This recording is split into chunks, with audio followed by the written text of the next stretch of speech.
श्री गणेशाय नमः. अवधूत चिंतन. श्री गुरुदेव दत्त. श्री स्वामी समर्थ. जय जय स्वामी समर्थ. स्वामी देव आज तुमच्यापर्यंत स्वतः तुम्हाला हा संदेश देत आहेत. देव म्हणतात, अरे बाळा, तू जिथे तिथे मला शोधतोस. मी तुझ्या अंतरआत्म्यात आहे.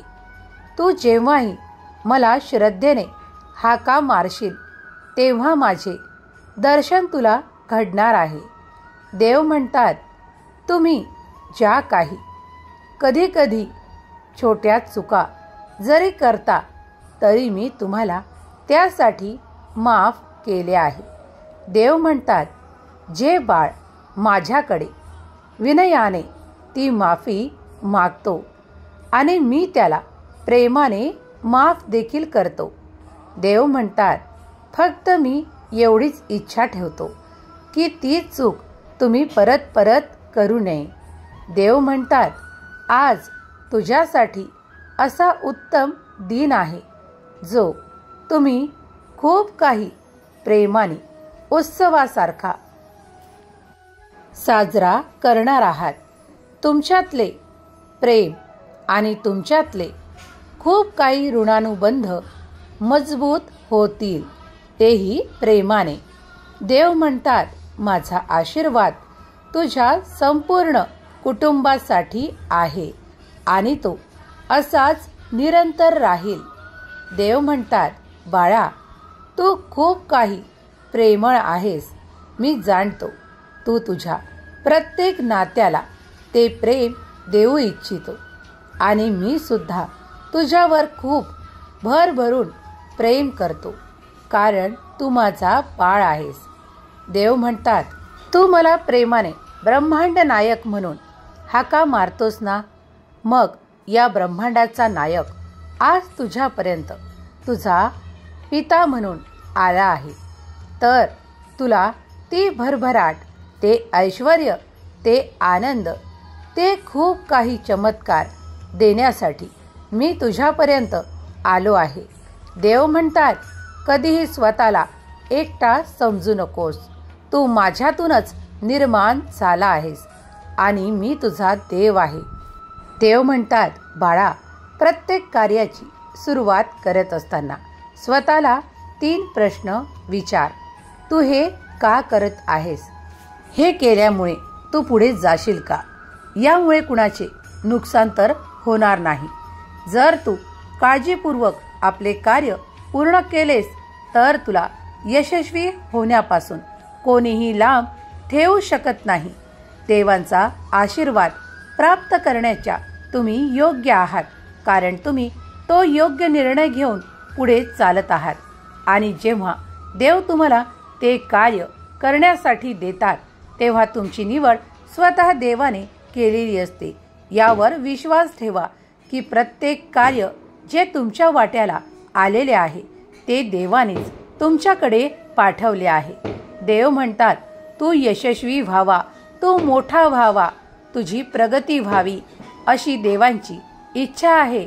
देव म्हणतात, ज्या तू संकल्पामुळे आमच्यापर्यंत आला आहेस आणि जे तू काही मागत आहेस ते आम्हीही तुला द्यायला तयार आहोत. तू फक्त कर्मात मन लाव आणि मग बघ तू काय प्राप्त करतोस. देव तुम्हाला या क्षणाला सांगू इच्छितात की भिऊ नकोस, मी तुझ्या पाठीशी आहे. बाळा, जेव्हा तू या वाक्याला सत्य मानतोस आणि आपले कार्य न चुकवता कार्यात मन लावून ते कार्य सुरू ठेवतो आणि विश्वास ठेवतो की देव जेव्हा माझ्या पाठीशी आहेत तेव्हा माझ्या रस्त्यातले, माझ्या कार्यातले येणारे अडथळे स्वतः देव दूर करणार आहेत. मग मी कशाला चिंता करू, मग मी कशाला थांबू. तेव्हाच तुम्ही विश्वासाने पुढे जाता आणि ते सर्व काही प्राप्त करता जे यश आम्ही तुमच्याकडे देऊ इच्छितो. देवांचा मोठा आशीर्वाद तुम्ही प्राप्त करत आहात. तुम्ही हा अद्भुत चमत्कार प्राप्त केला आहे. या संदेशात सुद्धा तुम्हाला काही संकेत देण्यात येत आहे, ते तुमच्यासाठीच आहेत. बाळा, हा संदेश मी तुलाच देत आहे. होय, मी तुलाच सांगत आहे. अरे बाळा, संपूर्णपणे आमच्यावर विश्वास ठेव. आम्ही तुला कुठेही दगा होऊ देणार नाही. तुला कुठेही धोका प्राप्त होणार नाही. तू ज्या मार्गाने चालत आहेस ना, तो मार्ग तुला दाखवणार आहे तुझा पिता परमात्मा मीच आहे. तुम्ही जेव्हा विश्वासाने आमच्यावर ते काही सर्व सोपवणार, तेव्हा आम्ही तुम्हाला अशा ठिकाणाहून मदतीचा हात देऊ ज्या ठिकाणी तुम्ही विचार देखील केला नसेल. बाळा, मी तुला दुबळा होऊ देणार नाही. मी तुला कुणाच्या अधीन होऊ देणार नाही. मी तुला असा सबल बनवू इच्छितो की तू जेव्हा कार्य करशील तेव्हा तू यशस्वी होशील. देव म्हणतात, बाळा, मी तुला सुखाचा मार्ग दाखवू इच्छितो. त्या मार्गात तुला काही कठीण वाटेलही, पण तू थांबू नको, मागे फिरून पाहू नकोस. तुला माहीत आहे ना, तुझा देव तुझ्या सोबत चालत आहे. देवाचा आशीर्वाद तुझ्या सोबत आहे. तेव्हा घाबरण्याचे काहीही कारण नाही. तुझ्या आड रस्त्यात येणारे काटे सुद्धा मी बाजूला करीन. तुझ्या मार्गात येणारे दगड सुद्धा मी बाजूला करीन. तू विश्वासाने पुढे चालत राहा, कारण ती चालण्याची शक्तीही मीच तुला देत आहे. ईश्वरावर जेव्हा तुम्ही भक्तिभावाने श्रद्धेने विश्वास करता, तेव्हा तेव्हा तुम्ही पुढेच वळता आणि ते साध्य करता ज्यासाठी तुम्ही ध्येय ठेवले आहे. देव म्हणतात, तुझ्याकडून ते संकल्प देखील मीच करून घेत असतो आणि तुला त्या मार्गावर वळवतो देखील मीच, कारण तुला ते सर्व काही प्राप्त करून देण्यासाठी ते सर्व काही करणे आवश्यक आहे. देव म्हणतात, बाळा, काही गुपित गोष्टी ज्या इतरांकडे सांगत बसू नकोस, कारण त्या तुझ्यापर्यंतच ठेवाव्या अशी माझी इच्छा आहे. देव म्हणतात, लोक तर तुम्हाला काहीही म्हणतील तेव्हा तुम्ही ते मनात घेऊ नये. प्रत्येकाची प्रगती होत असताना त्याला खूप काही अडचणींचाही सामना करावा लागतो. हे निश्चित आहे, कारण जेव्हा कोणी खूप काही दुपटीने पुढे जातो तेव्हा त्याचे विरोधक आणखीनच त्याला त्रास देण्याचा प्रयत्न देखील करतात. पण जेव्हा तुझा देवावर अखंड विश्वास आहे ना, मग ते तुझा विरोधाभास करणारे मी शांत करीन आणि तुला तो मार्ग सुखाचा करून देईल. विश्वास ठेव बाळा. या क्षणाला तुझ्या विरोधात कोण आहे त्याकडे लक्ष न देता आपल्या प्रगतीकडे लक्ष दे, कारण मी तुझ्या पाठीशी उभा आहे. हम गया नहीं जिंदा है या वाक्यावर भरोसा ठेव आणि पुढे चालत राहा. तू तुझ्या मोठ्यांना योग्य तो सन्मान दे आणि लहानांना ते प्रेम दे. तुला कोणतीही कमतरता पूर्ण जीवनपर्यंत भासणार नाही, हा माझा तुला आशीर्वाद. बाळा, तुझ्या हातून मी खूप काही चांगलं कर्म करू इच्छितो.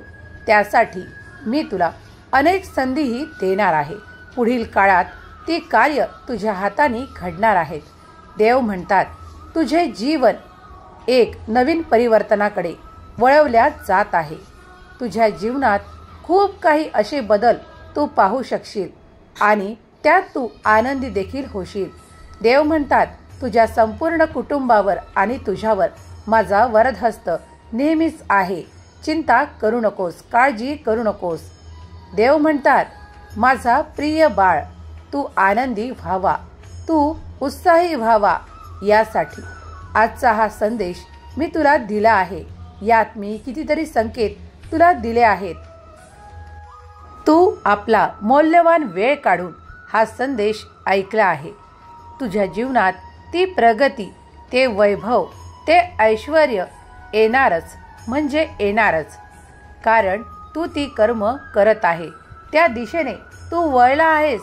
आता तुला त्या प्रगतीपासून कोणीही लांब ठेवू शकत नाही. देवांचा आशीर्वाद तुझ्यावर निरंतर राहणार आहे. तू आणि तुझे संपूर्ण कुटुंब आनंदित हो, हीच आमची इच्छा आहे. सदा सुखी रहा बाळा, तुझे कल्याण होईल. श्री स्वामी समर्थ. जय जय स्वामी समर्थ. श्री स्वामी समर्थ. श्री स्वामी समर्थ. जय जय स्वामी समर्थ. श्री स्वामी समर्थ. श्री स्वामी समर्थ. जय जय स्वामी समर्थ. श्री स्वामी समर्थ.